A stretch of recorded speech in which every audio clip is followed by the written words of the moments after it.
I want you to picture a scene right now. It is 1998. Okay.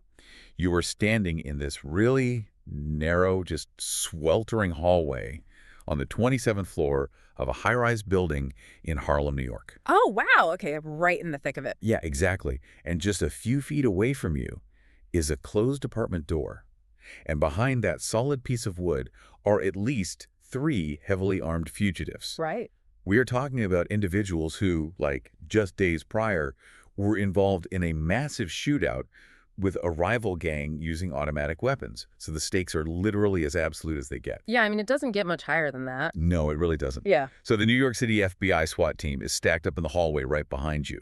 They're heavily geared up, sweating in the summer heat, just waiting for a single command to breach the door. Uh-huh.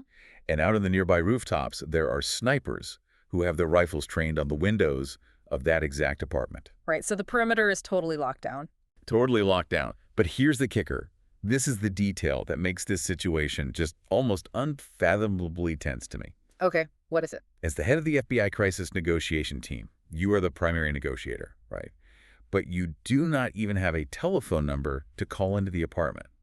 There is no direct line at all. Oh, man, so you're just out there. Yeah, you are quite literally standing out in the hallway, forced to speak loudly through the solid wood of the front door, just, hoping the people with the guns on the other side are actually listening to you. That is just, I mean, the pressure there is unimaginable. It really is. And welcome to a brand new deep dive. Today, we are taking you right to the edge of those life and death stakes to uncover a completely radical approach to human communication. Yeah, and the mission for this deep dive is to explore how these incredible pressure-tested tactics, the ones forged in that exact hostage scenario, can fundamentally transform how you handle, well, every single conflict in your own life. Exactly. I mean, we are talking about taking the psychological tools used to talk down armed fugitives and porting them directly into your boardroom meetings, your salary negotiations, even your most difficult family dinners. Right, because human nature is human nature, whether it's a standoff or a corporate merger. Yeah. And we are going to unpack how abandoning the traditional, emotionless poker face and instead leaning really heavily into the hard neuroscience of human emotion is the ultimate key to getting what you want. Right. So the source material we are drawing from today breaks down these advanced negotiation tactics, specifically zeroing in on 2 incredibly powerful concepts. Sure. Tactical empathy and the art of labeling. And this text, I mean, it completely dismantles the conventional wisdom about how we're supposed to behave when we want to persuade someone. Yeah, it really throws the old rule book out the window. It does, because it was written from the perspective of someone who had to secure agreements when the cost of failure was measured in human lives. Right. Not dollars. Lives. Exactly. Which completely strips away all the theoretical fluff you'd find in, like, your standard corporate negotiation handbooks. The author really challenges the foundation of what we've been taught about logic and emotion, forcing us to look at the actual biology of how people make decisions under pressure. Okay, let's unpack this. Because to really appreciate how revolutionary this approach is, we have to understand the specific dogma it's replacing. Yeah, the old school way. Right. For decades, the traditional academic advice for any kind of negotiation, whether it's an international peace treaty or just buying a used car, has always been built on this one central mantra: separate the people from the problem. Right, that classic business school advice. Exactly. The idea was that you had to maintain this cold, emotionless, absolutely stoic poker face. Yeah, you were supposed to treat negotiation like a complex math equation. Just focus entirely on mutual gains, objective criteria, and rational self-interest. Right. Emotions were viewed as nothing more than a messy, irrational obstacle. Like they were something to be suppressed or ignored so the adults in the room could get down to business. But the source material points out a glaring biological flaw in that logic. It asks a really brilliant fundamental question. Which is? How can you possibly separate the people from the problem when their emotions are the problem? Wow. Yeah, that makes so much sense. Right. I mean, Right. think about the physiological state of those fugitives in the Harlem apartment. They're cornered, they're terrified, they're anticipating violence at any second. Yeah, their bodies are just flooded with cortisol and adrenaline. Exactly. You cannot simply slide a spreadsheet under the door detailing the logical, long-term benefits of surrendering to the authorities. Right. They literally wouldn't be able to process it. They wouldn't. Once human beings become highly upset, once those primal survival mechanisms in the brain take over, rational thinking doesn't just take a back seat, it gets completely shut down. Just turned off completely. Yeah, the brain reallocates its resources away from the prefrontal cortex, which is the area responsible for logic and reasoning, and dumps everything into the amygdala. The threat detection center, right? Exactly, the primitive threat detection center. So if you try to appeal to someone's logic while they are drowning in that kind of neurological state, you are essentially speaking a language their brain is temporarily incapable of processing. I mean, that makes total sense for a standoff. But I want to push back on this just a little bit, kind of playing devil's advocate for you listening right now, who might be thinking about your corporate life. Okay, let's hear it. Isn't a business negotiation fundamentally different from a hostage situation or like a psychotherapy session? How so? Well, in business, you are trying to win a contract, right? You are trying to Right. secure a better price, or you are trying to outmaneuver a competitor. You aren't there to heal your vendor or act as their counselor. Telling someone to focus on deep, underlying emotions in a hard-nosed business conflict feels a bit like trying to fix a broken car engine while completely ignoring the fact that the car is currently on fire. That's a good analogy. Right. Like, shouldn't we just put out the fire of the business problem first, establish the terms, and then worry about how everyone feels later? Well, the text argues that the emotion is the fire. Oh, interesting. Yeah, until you extinguish that emotional fire, you cannot even pop the hood to look at the engine of the business problem. Okay, that flips the whole script. It really does. The paradigm shift presented here is that elite negotiators actually operate much more like psychotherapists than they do like ruthless Wall Street dealmakers. Right, they aren't pounding their fists on the table. No, not at all. They don't view the other person's emotions as a hurdle to jump over. They view those emotions as the actual means to an agreement. So they use the emotion to get the deal done. Exactly. Think about how a psychotherapist works. They carefully probe to truly understand a patient's underlying anxieties, and then they reflect those responses back to get the patient to go deeper. Which ultimately changes the patient's behavior. Yes. And that is the exact dynamic an emotionally intelligent negotiator strives for. You open up your senses, you talk significantly less, you listen significantly more. So you're basically using the counterpart's emotional state as your primary navigational tool to maneuver through the conflict. Precisely. And the proof that this therapeutic approach works isn't just theoretical. It is right there in that Harlem doorway. Yeah, let's look at how that 1998 standoff actually resolved, because it's wild. For 6 straight hours, the primary negotiator is standing in that sweltering hallway. 6 hours. Just imagine the physical exhaustion. Right, he is periodically relieved by 2 FBI agents who are actually just learning crisis negotiation. Like, they're taking turns so they don't stumble over their words from sheer exhaustion. Yeah. And for 6 hours, they never demand a surrender. They never threaten to send in the SWAT team. They don't even ask what the fugitives want. Which goes against everything you'd expect them to do. Completely. Instead, the negotiator uses what the text calls a late-night FM DJ voice. Oh, I love that term. Right, it's this calm, soothing, downward-inflecting tone. And he repeatedly projects himself into their mindset. What kind of things was he saying? He speaks through the door and says things like, it looks like you don't want to come out, or it seems like you worry that if you open the door, we'll come in with guns blazing. Just stating observations. Yeah, it looks like you don't want to go back to jail. Yeah. 6 hours of these observations. And for 6 hours, there is absolute terrifying radio silence from inside the apartment. Which has to be agonizing for the team outside. Totally. Yeah. The FBI coaches listening in on the radio, they loved the technique and the tone, but the practical reality on the ground was that nothing appeared to be happening. Right, they were getting zero verbal response. Zero. The team was actually starting to become convinced that the apartment might be entirely empty.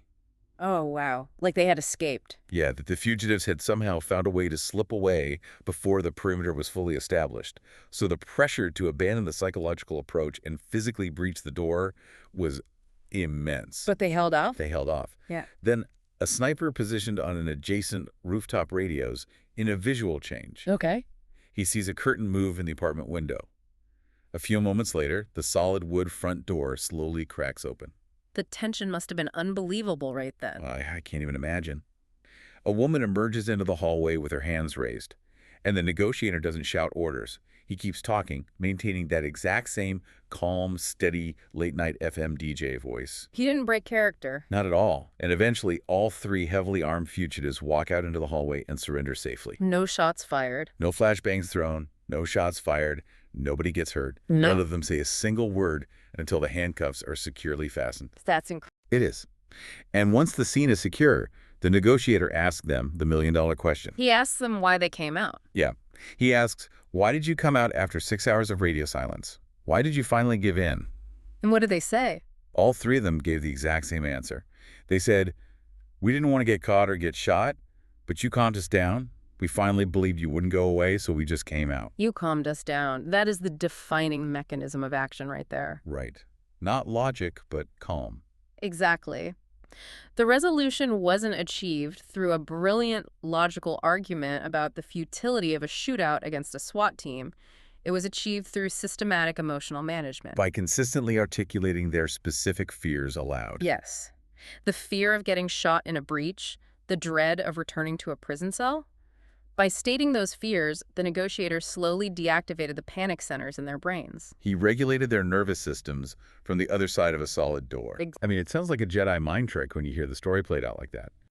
But as we dive further into the source material, it becomes really clear that this calming effect is a very specific, highly trainable biological hack. It really is. It bridges the gap from simply hearing someone's words to actually rewiring their brain activity in real time, which introduces the foundational concept of this entire framework, tactical empathy. Right, and we need to define tactical empathy with extreme precision here because it is almost universally misunderstood. Okay, let's break it down. The text defines it as the ability to recognize the perspective of your counterpart combined with the vocalization of that recognition. The vocalization part is key, right? Absolutely. It means paying deep, analytical attention to another human being, assessing what they are feeling, and making a genuine commitment to understanding their specific worldview in that exact moment. So it's not just passively listening. No, it's active. It is weaponized understanding.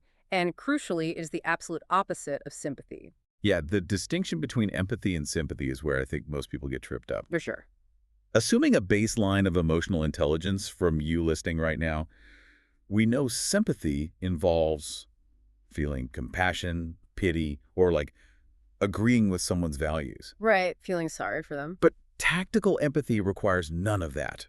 You don't have to agree with the person's worldview. You certainly don't have to feel sorry for them. No, you're not hugging them. Right. It is strictly about understanding their situation from their perspective to increase your own influence in the negotiation. You are mapping their emotional landscape so you can navigate it. The text describes it as emotional intelligence on steroids. I love that phrase. What's fascinating here is that this supposedly soft communication skill triggers a very hard, observable, physical reaction in human neurology. Oh, the brain science part of this is wild. It really is. It's a biological phenomenon. When we closely observe another person, like their micro-expressions, their gestures, the pitch and cadence of their voice, our brains literally begin to align with theirs. And there's a scientific term for this, right? Yeah, it's called neural resonance. Right. And the text backs this up with an fMRI brain scan experiment conducted by researchers at Princeton University. This study is so cool. It is. They wanted to map exactly what happens in the brain during communication. So they placed subjects in these fMRI scanners and found that when people communicate poorly, like when they're talking past each other or arguing aggressively, neural resonance completely disappears. Just totally chaotic. Yeah, their brainwaves look chaotic, entirely unsynchronized. The researchers could actually predict how effectively two people were communicating just by looking at the lack of alignment on the scans. That's amazing. But the incredible discovery was what happened with exceptional listeners. When someone paid deep, empathetic attention, their brainwaves physically synchronized with the speakers. Like a mirror. Literally. The listeners were so deeply aligned that their brains were actually anticipating what the speaker was going to say a fraction of a second before the words are even spoken. Which means the evolutionary advantage of that is profound. Huge. Truly listening literally synchronizes your biological frequency with another person. And this transforms empathy from, a feel-good moral virtue into a strategic necessity. Definitely. And the text brings up a very polarizing anecdote to illustrate the strategic power of this regarding a speech Hillary Clinton gave at Georgetown University. Right. Now, to be super clear to you listening, we are looking at this strictly through the lens of negotiation strategy, totally independent of politics. We are not taking a political side here. We are just impartially reporting the source materials analysis. Exactly, just looking at the communication tactic itself. Right. So in that speech, Clinton advocated for showing respect, even for one's enemies, trying to understand and, insofar as psychologically possible, empathize with their perspective and point of view. And the reaction from political pundits was explosive. Oh, completely. They attacked the statement, calling the idea of empathizing with enemies inane and naive, suggesting that showing any form of empathy was a sign of weakness or, like, capitulation. But the author of the text completely dismantles that punditry. Strategically, she was absolutely right.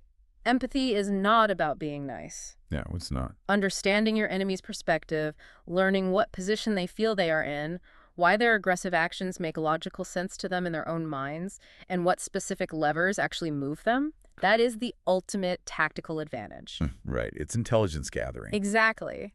The author explicitly states that empathy is the exact mechanism that pulled those 3 armed fugitives out of that Harlem apartment. He connects it back to Sun Tzu, right? He does. He connects this modern neuroscience directly back to Sun Tzu's The Art of War. The supreme art of war is to subdue the enemy without fighting.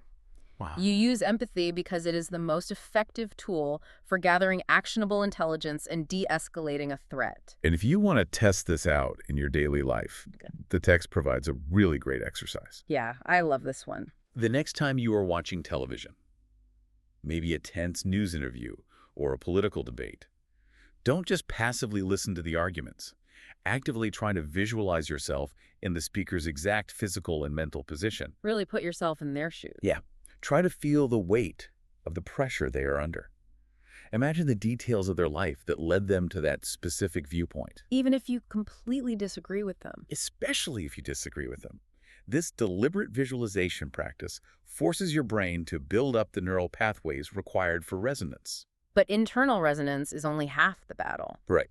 So we know we need to create this neural resonance inside ourselves. But how do we actually force someone else's brain to sync with ours when they are stressed, defensive, or, literally screaming at us? That requires a physical trigger, which starts with the vocal cords. Okay, let's get into the toolkit. The source text identifies 3 primary voices of negotiation. The first is the positive or playful voice. Which is kind of the default, right? Yeah, this should be your default setting for the vast majority of your interactions. It is the voice of an easygoing, good-natured person. And the key physical action here is to actually relax your face and smile while you are talking. Wait, really? Just smiling changes the voice? It does.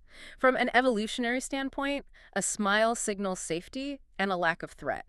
Even if you are on a phone call, the physical change in your facial muscles alters the resonance of your voice. And the other person can hear that? They absolutely can. Their subconscious picks up on that signal of safety. Okay, so that's voice number 1. What's the second voice? The second voice is the direct or assertive voice. And the text is incredibly blunt about this one. Use it rarely, if ever. Oh, interesting. Why? Because it almost universally causes problems. It signals dominance.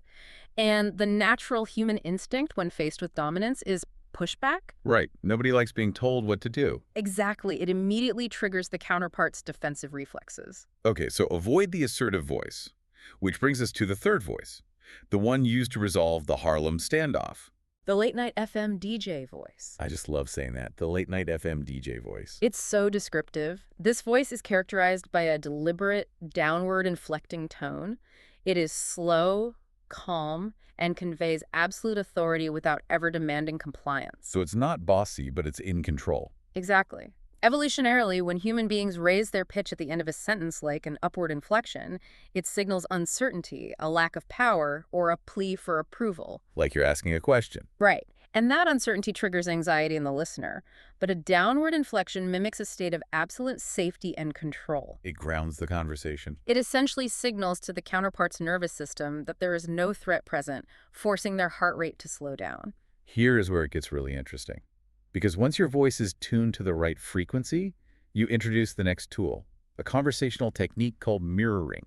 Mirrors are fantastic. They're almost absurdly simple.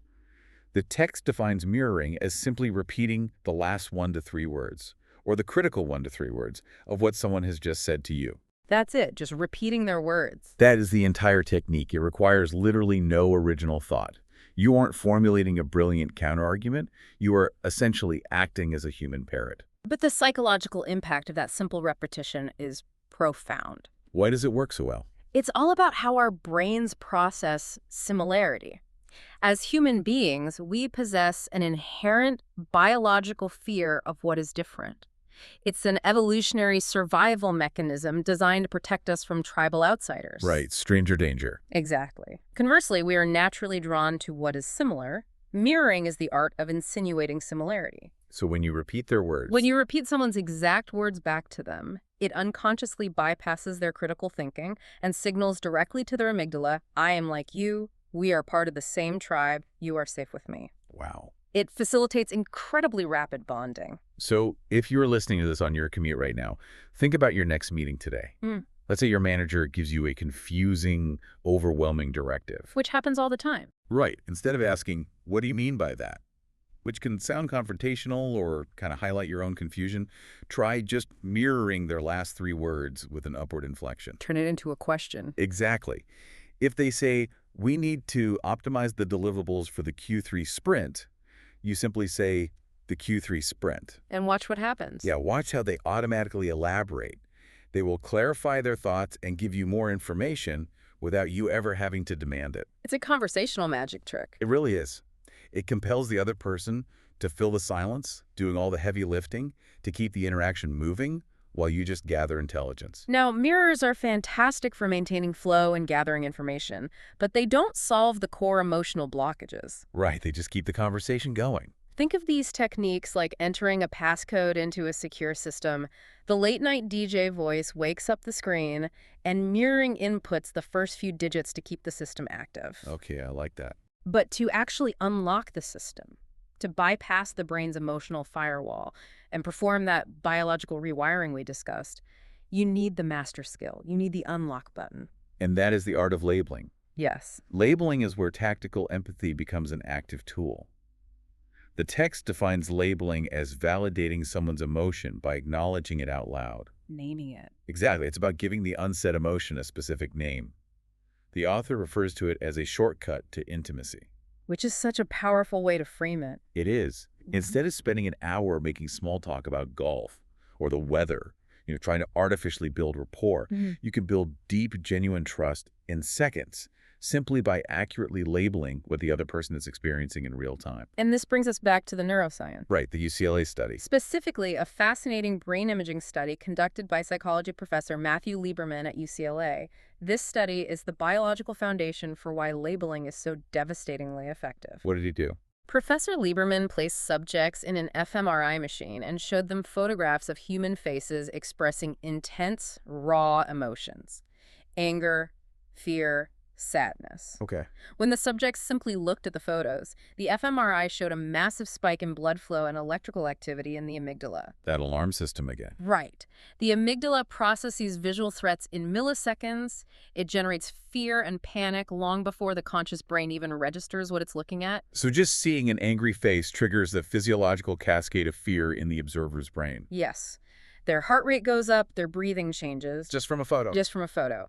But here is the critical breakthrough of this study. When Lieberman asked the subjects to consciously label the emotion they were seeing, like to speak the word anger or sadness out loud, the activity in their brain physically shifted. Wait, just by saying the word? Just by saying the word. The intense glowing activity in the amygdala instantly diminished, and the blood flow moved to the prefrontal cortex, the area of the brain that governs rational, analytical, and executive thinking. That is unbelievable. The simple act of applying a rational linguistic word to a raw, primitive emotion literally disrupts the brain's fear response. Labeling an emotion acts as a biological override switch. It short-circuits the amygdala completely. So, by naming the fear, you're biologically neutralizing it. Exactly. So how do we actually apply this override switch in a live negotiation? Because the text lays out a very strict, specific formula. It does. You can't just wing it. No. The author compares it to a formal art, like Chinese calligraphy. You cannot just casually throw words around. It relies on carefully chosen phrasing. What are the phrases? A label should almost always begin with one of 3 phrases. It seems like, sounds like, or it looks like. It seems like. The phrasing is the entire key to the lock.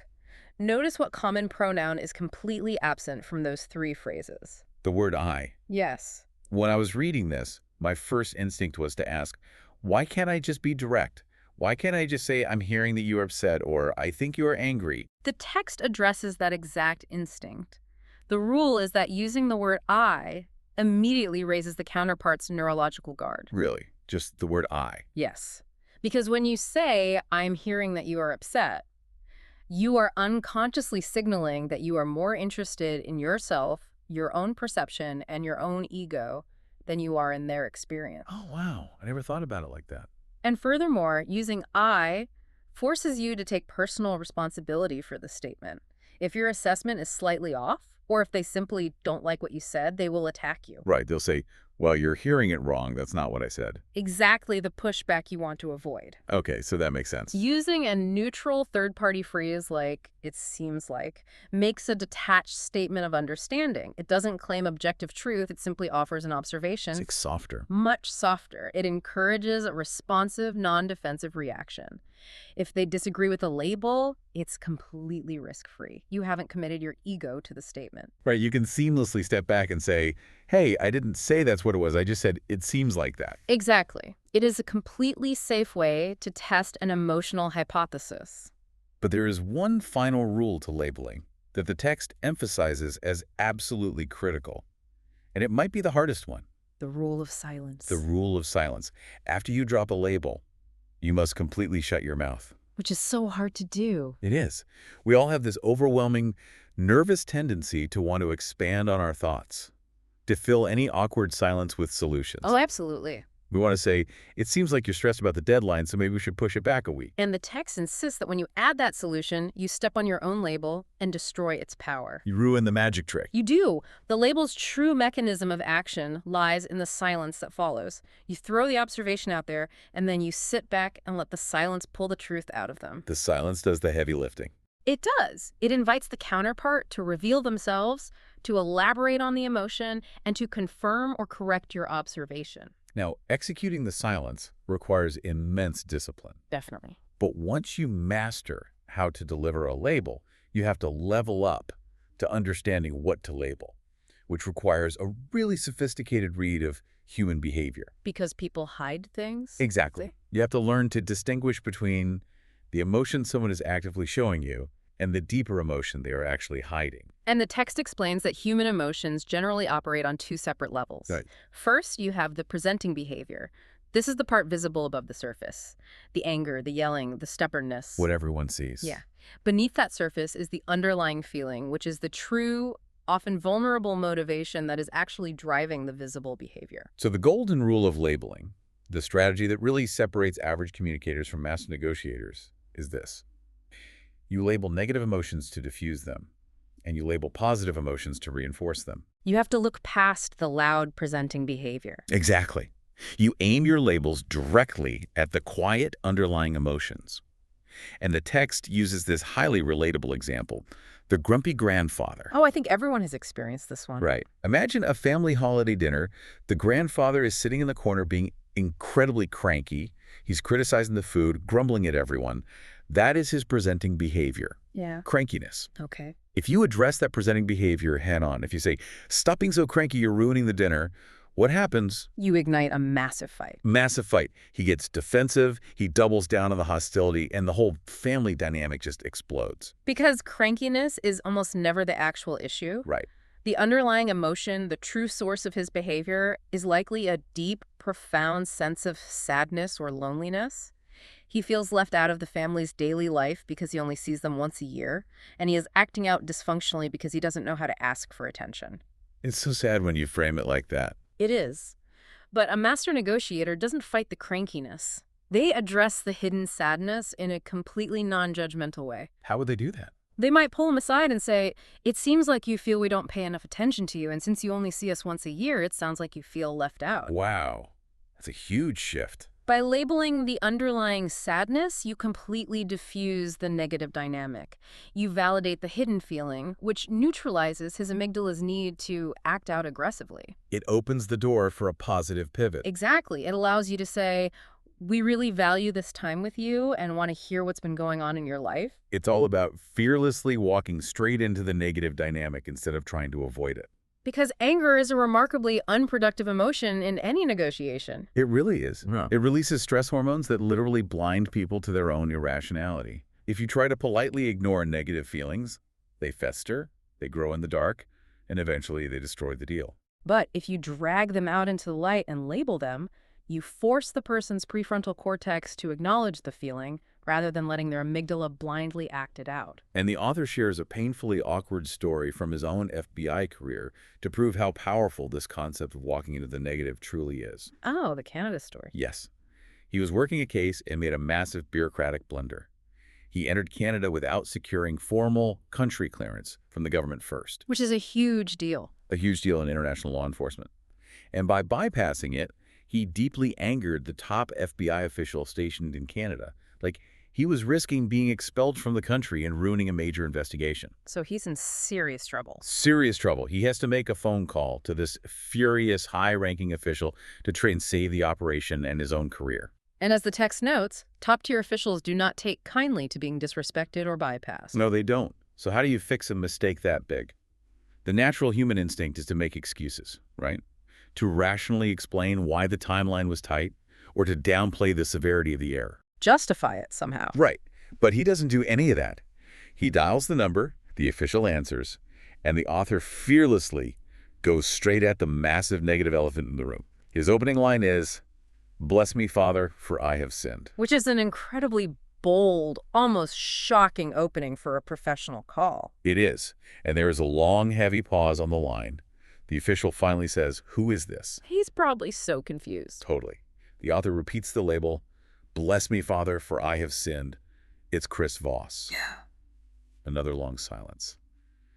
The official, somewhat disarmed at this point, asks if the author's boss knows he's operating in Canada. And he admits it. He admits his boss does know, and he simply waits.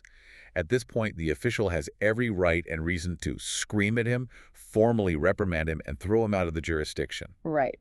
But by immediately acknowledging the massive mistake, by labeling the negative dynamics so blatantly and taking on the persona of a penitent sinner, he completely drained the official's anger. It neutralized the amygdala. Exactly. Yeah. The official finally sighs and says, "All right, you've got country clearance. I'll take care of the paperwork." And the author actually advises using this exact tactic whenever you make a mistake in your own life. Yeah, leaning into the fault. He notes that he frequently uses the phrase, "Look, I'm an asshole," because acknowledging your own fault and validating the other person's justified anger is an amazingly effective way to make interpersonal problems evaporate. Because you take away their target. Exactly. When someone is angry with you, their brain is preparing for a fight.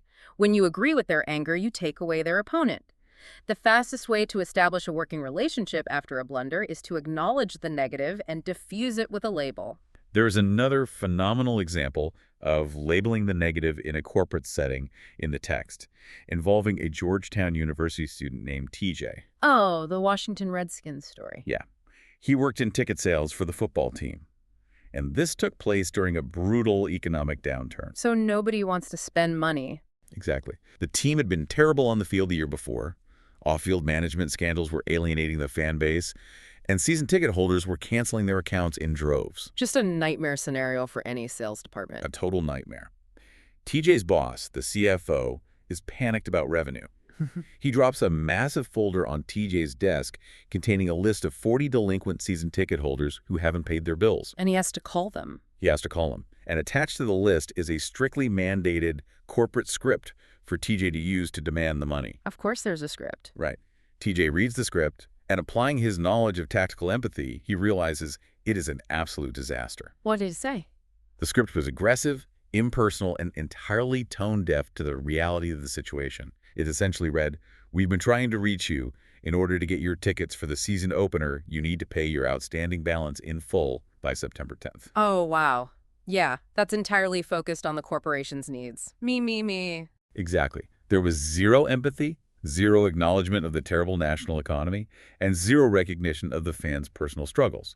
It was just a cold demand for cash. So what happened when he used it? Predictably, TJ spends days leaving messages using the script, and absolutely nobody calls him back. Not a single person. Not one. Realizing the logical, demanding approach is failing, TJ decides to rewrite the script using labels. And crucially, he doesn't offer any financial discounts or change the fundamental demand for the money, right? Right. The goal remains the same. They still need to pay. What he alters is the emotional framing. He adds subtle labels to make the call about the fans and their emotional reality. How did he rephrase it? He changes the phrasing to refer to your Washington Redskins, highlighting that their home field advantage at the stadium is deeply valued. Nice touch. And most importantly, he adds a label that addresses the unspoken shame of being delinquent on a bill. He says, "In these difficult times, we understand our fans have been hit hard, and we are here to work with you." So he labels the economic reality. Yes. And he finishes by asking them to call back to discuss their unique situation. That psychological shift is brilliant. Superficially, he only tweaked a few words. But neurologically, he changed the entire landscape of the interaction. Completely. He labeled the tough economic times and the stress those times were causing. By doing so, he diffused the biggest negative dynamic, the fans' deep shame, embarrassment, and defensiveness over not being able to afford their bills. And people hate feeling ashamed. They do. By validating that hardship, he turned a hostile debt collection call into a solvable problem between partners. And the result of that simple script change, he was able to get on the phone and set up payment plans with every single one of the 40 delinquent ticket holders before the first game. Every single one. That's incredible. He didn't change the logic of the debt. He changed the trajectory of the confrontation by labeling the negative. This perfectly illustrates the power of addressing a negative in the moment. Right. But the text then introduces the most advanced, high-wire application of this concept. Okay, brace yourselves for this one. If labeling a negative that is currently happening is powerful, what is the effect of proactively labeling every possible negative thing someone could think about you before they even have a chance to say it? This process is known as the accusation audit. Just the name sounds intimidating. It is incredibly intimidating for most people to put into practice because it completely violates our natural instincts. How does it work? An accusation audit is the systematic, exhaustive process of listing every single terrible negative thing your counterpart could possibly say about you or think about you, and then saying those things out loud yourself at the very beginning of the interaction before they can. If we connect this to the bigger picture of a negotiation, why on earth would anyone willingly do that? It sounds completely counterintuitive. It sounds like you were just handing your opponent a loaded gun and pointing it at your own chest. It feels highly artificial and intensely self-loathing at first. The author notes that when he teaches this concept to corporate executives, they always react with horror. They say, "We can't say those things about our own company. We'll ruin the deal." Right. Why would you badmouth yourself? Because there is a very deep psychological mechanism at play here. The text compares it to a tactic elite defense lawyers use in a courtroom known as taking the sting out. Taking this thing out. Yeah, a masterful defense attorney will stand up during their opening statement and meticulously list every single terrible thing their client is accused of. They outline all the flaws, weaknesses, and damning evidence in their own case before the prosecutor ever gets a chance to speak. Because if the prosecutor brings up the damning evidence first, it feels like a devastating revelation to the jury. It destroys the defense's credibility. Exactly. But if the defense brings it up first, it's old news. It frames the defense as honest and transparent. Okay, I see how that translates. When we are entering a tough conversation and we fear a negative reaction, our natural human instinct is to try and soften the blow. We use weak phrases like, "I don't want to sound harsh, but," or, "I hope you don't think I'm a jerk for saying this." Which never works. Never. The critical biological mistake we make is trying to deny the negative. When you deny a negative, you actually give it credence. You make the listener's brain focus on it. Interesting. But when you audit the negative, when you boldly and confidently state, "You are going to think I'm a terrible partner for bringing this up," you completely take away its power. You disarm the accusation by owning it entirely. You steal their ammunition. Exactly. The text gives a great low-stakes example of this from the author's university classroom. He does a live exercise on the first day of class called 60 Seconds or She Dies. Dramatic title. Right. A student has to come to the front of the room and role-play a hostage negotiation with him in front of 50 peers. Naturally, absolutely nobody wants to volunteer. Who would? Nobody wants to be publicly humiliated by a master FBI negotiator in front of their classmates. You can feel the intense, anxious tension in the room. So what does he do? Instead of just asking for a volunteer and facing dead silence, or trying to logically explain that it's a safe learning environment, he does a rapid accusation audit. He hits the fear head on. Yes, he addresses the audience's underlying fear directly. He stands at the front of the room and says, in case you're worried about volunteering to role play with me in front of the class, I want to tell you in advance, it's going to be horrible. And the entire class laughs. They burst out laughing. Because the laughter is the sound of tension leaving the room.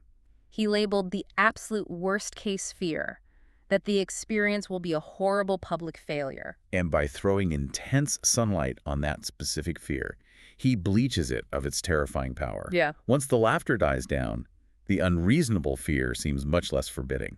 The amygdala deactivates, the prefrontal cortex comes back online, and he suddenly has more volunteers raising their hands than he needs. That is a brilliant classroom trick.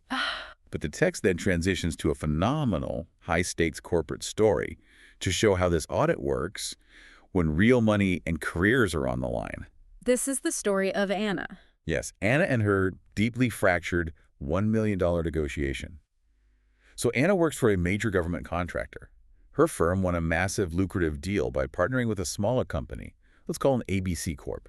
ABC Corp was absolutely instrumental in winning the contract because their CEO had a close personal relationship with the government client. So they have a lot of leverage. They do. But the problems begin the moment the contract is signed. ABC Corp feels that because their relationship secured the deal, they are entitled to their full cut of the money, regardless of how much actual labor they perform. Oh, boy. Yeah. So they start severely cutting back their support and failing to deliver on their tasks. Anna's company has to step in, do ABC's work for them, and absorb the cost. Which I'm sure went over terribly. Horribly. The relationship between the two companies quickly devolves into bitter, vituperative email chains. Anna's firm is forced to aggressively negotiate ABC down to a smaller piece of the financial pie to cover the extra work. So they've already had a massive fight about money. Yes. It is a painful, bitter process that leaves both sides feeling cheated and angry. The angry emails eventually stop, but they are replaced by total communication silence. Which is incredibly dangerous for a joint partnership. Totally. Then, the absolute worst-case scenario hits. The government client demands a major rethink on the project parameters. More work. Anna's firm runs the numbers and realizes they are suddenly facing serious financial losses on the whole project unless they can get ABC Corp to agree to even more financial cuts. Oh, that is a nightmare. Now, contractually, Anna could just fire ABC Corp. They aren't doing the work. But doing so would infuriate the government client who loves ABC, damage Anna's firm's reputation in the industry, and almost certainly trigger a messy, expensive lawsuit. So she's trapped. She is. She has to go back to the negotiating table with ABC Corp, a company that already actively hates her, and tell them she is cutting their pay again. And she has to do it in a way that doesn't just secure the cut, but actually improves their fractured relationship. The text notes she was so stressed she was losing sleep for weeks leading up to the meeting. It is the ultimate test of these skills. Yeah. How did she prepare for a meeting like that? The conventional approach would be to build a massive PowerPoint presentation full of logical arguments, timesheets, and data detailing exactly why ABC deserves less money. But Anna abandons the logic. Completely. She and her partner, Mark, sit down and perform an exhaustive accusation audit. They brainstorm and list every single negative charge ABC could possibly level at them. And the list is massive and brutal. It's savage. You're a typical prime contractor trying to crush the small guy. You reneged on your original promises.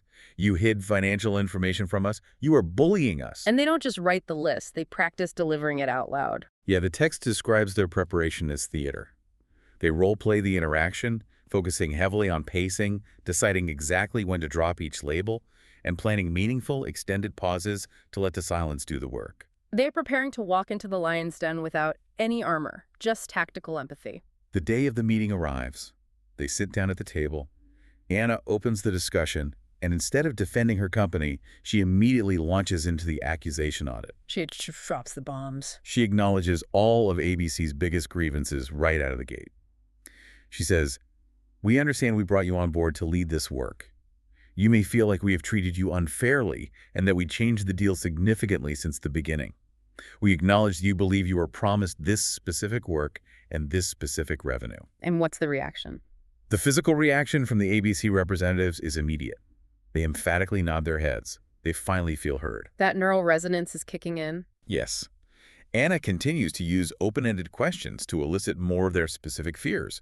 And during this empathetic exchange, they discover a massive piece of hidden information. Which is? ABC actually thought Anna's firm was making a massive profit on the New Deal terms.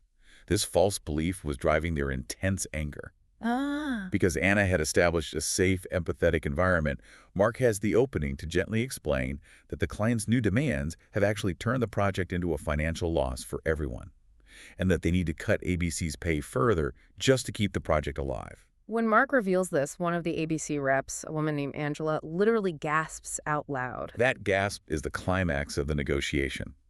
The tension in the room spikes to its absolute highest point. This is the moment where most negotiations fail. So what does Anna do? She doesn't panic. She doesn't revert to trying to logically justify the pay cut to a gasping, shocked partner. She immediately deploys another anticipatory label from her audit. Right at the tension. She looks at Angela and says, "It sounds like you think we are the big, bad prime contractor trying to push out the small business."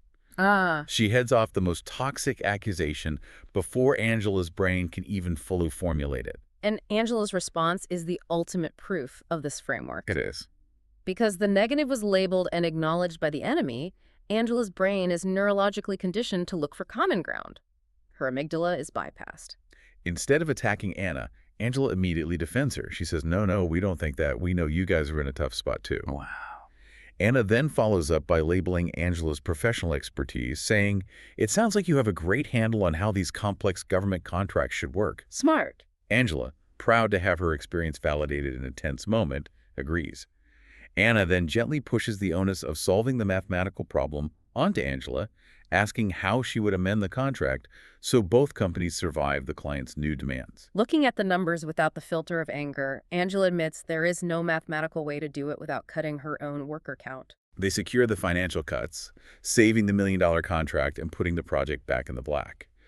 But the real lasting victory is what Angela says to Anna at the very end of the meeting. What does she say? She tells her, "This is not a good situation, but we appreciate the fact that you're acknowledging what happened, and we don't feel like you are mistreating us, and you are not the big bad prime." By fearlessly going right after the deepest negativity, Anna brought a hostile partner into a safe zone of empathy. Humans have a profound biological need to be understood. When Anna audited and labeled Angela's deepest fears, Angela's natural instinct was to add nuance, detail, and ultimately cooperation, which gave Anna the power to secure the deal. Holy crap, this stuff actually works. That was Anna's exact reaction after the meeting, and honestly, it's the exact reaction I had reading it. It is awe-inspiring to see how deliberately targeting the amygdala dismantles defensiveness. But as we reach the final stage of this deep dive, the text notes that up until now, we've been examining these skills, the DJ voice, the mirrors, the labels, the accusation audits, as isolated techniques. Like we're in a lab. Right. We've been analyzing them in a laboratory setting. Now it is time to see them deployed in the wild. Okay, let's hear the whole band play. We need to look at how these tools combine in a seamless, real-time, rapid-fire interaction where you don't have weeks to meticulously prepare an audit. And that brings us to the final story in the text, the Symphony of Skills. I'm so excited for this one. This is a phenomenal, high-pressure case study. It involves another student of the author, a consultant named Ryan, and it takes place in the chaotic, high-stress environment of an airport terminal. The ultimate stress zone. Ryan is trying to fly from Baltimore to Austin to sign a massive, highly contentious computer consulting contract. The client is already furious about previous delays and has explicitly threatened to cancel the entire deal if Ryan isn't sitting in their office by Friday morning. So the career stakes are just immense here. Ryan buys a ticket for Thursday morning feeling confident.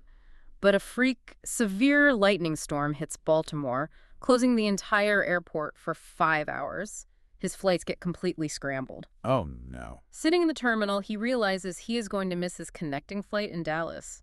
Even worse, the airline's automated system rebooks his final leg to Austin for 3 p.m. the following day, which guarantees he will miss the Friday morning meeting and lose the massive contract. So he's watching $1 million deal just evaporate on his phone screen. He finally makes it to Dallas at 8 p.m., and he literally sprints through the terminal to the gate of the very last flight out to Austin, which is scheduled to take off in less than 30 minutes. He is desperate. And what's waiting for him at the gate? The scene waiting for him at the gate is a total disaster. There is a single gate agent named Wendy, and she is currently being screamed at by a very aggressive, irate couple who just missed their flight. Of course. Wendy is staring intensely at her computer screen, refusing to make eye contact with them, clearly expending all her mental and emotional energy just trying not to scream back. She repeatedly, monotonously tells them, "There's nothing I can do," until the angry couple finally gives up in disgust and storms off. Okay, so Ryan is up next. And think of the situation here.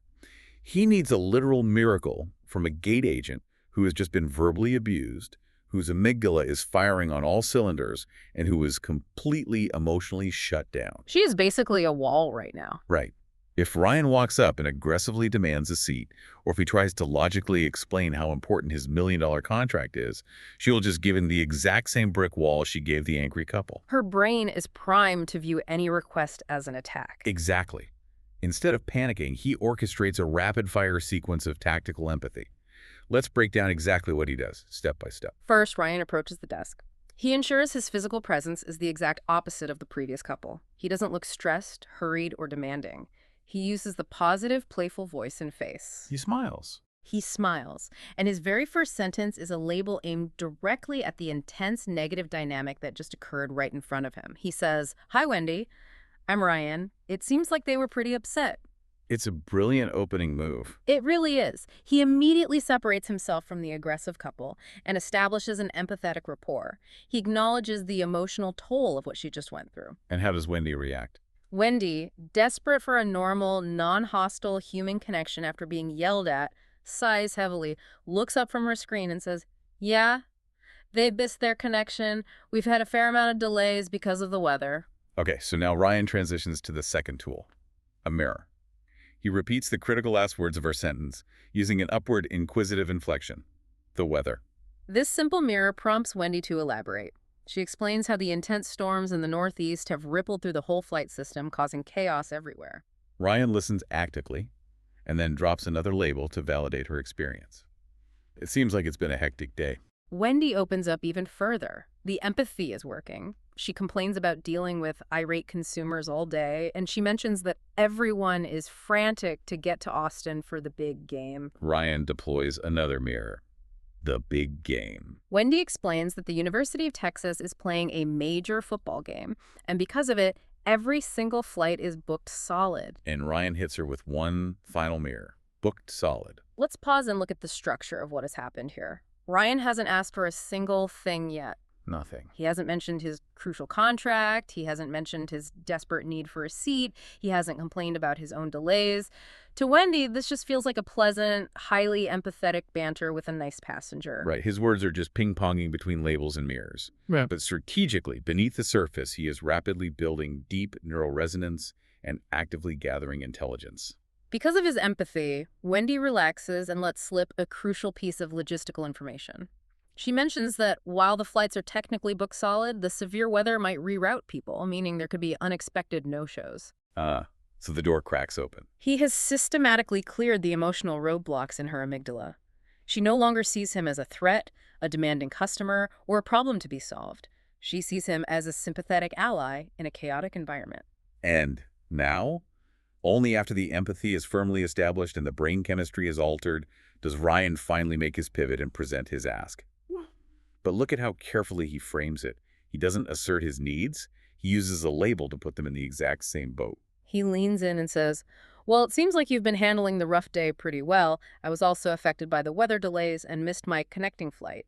It seems like this flight is likely booked solid, but with what you said, maybe someone affected by the weather might miss this connection. Is there any possibility a seat will be open?" It's an absolute masterpiece of phrasing. Think about it. Label her resilience. Tactical empathy regarding the shared weather problem. Label the reality of the booked flight. And then finally, a gentle, non-demanding request. And then he deploys the most difficult tool of all, tactical silence. He shuts his mouth completely. Just dead air. He doesn't justify his request further. He doesn't beg for the seat. He doesn't mention his job. He just waits. The text notes that 30 full seconds pass in total, heavy silence as Wendy stares at her computer screen and types. 30 seconds is an absolute eternity when you are standing at a counter waiting for an answer that dictates your career. But Ryan holds his nerve. He lets the silence do the work. And the result? Wendy finds that a few seats belong to passengers who will arrive too late due to the weather cascade. Not only does she print him a boarding pass for the supposedly sold-out flight, saving his contract, but because she likes him, she upgrades him to Economy Plus. The entire interaction, from "Hi, Wendy" to getting the upgraded ticket, took under 2 minutes. Under 2 minutes to turn a guaranteed, system-mandated no into an upgraded yes. It is incredible. If he had used logic, assertiveness, or anger, he would have been sleeping on the floor of the Dallas airport. Instead, he recognized her emotional exhaustion, he connected with it biologically, and he cleared the road before he ever advertised his destination. That is the perfect metaphor for this entire approach. Clear the road before advertising the destination. If the counterpart's amygdala is firing, the road is blocked. Logic, data, and brilliant arguments cannot pass through that firewall. You must use tactical empathy, labels, and mirrors to clear the emotional obstacles before you ever ask for what you want. So what does this all mean for us? As we synthesize everything we've unpacked in this deep dive, the overarching lesson is profound. It really is. These tools, the late-night FM DJ voice, the mirrors, the labels, the accusation audits, they are not just clever conversational tics to memorize. They aren't manipulative tricks designed simply to extract what you want from people while pretending to care. The author of the text emphasizes that these techniques should be viewed as emotional best practices. They are designed to cure the pervasive, tone-deaf ineptitude that ruins so many of our critical daily conversations. The primary goal of all these tactics is to create genuine, meaningful human connection, to make the other person feel truly heard, deeply understood, and neurologically safe.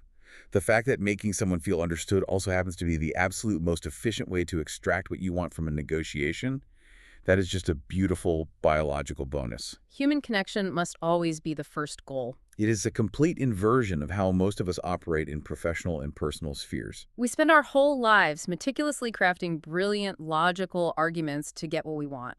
We stockpile data, we build spreadsheets, we prepare airtight rebuttals, believing that the best logic always wins. But this deep dive challenges us to accept the biological reality.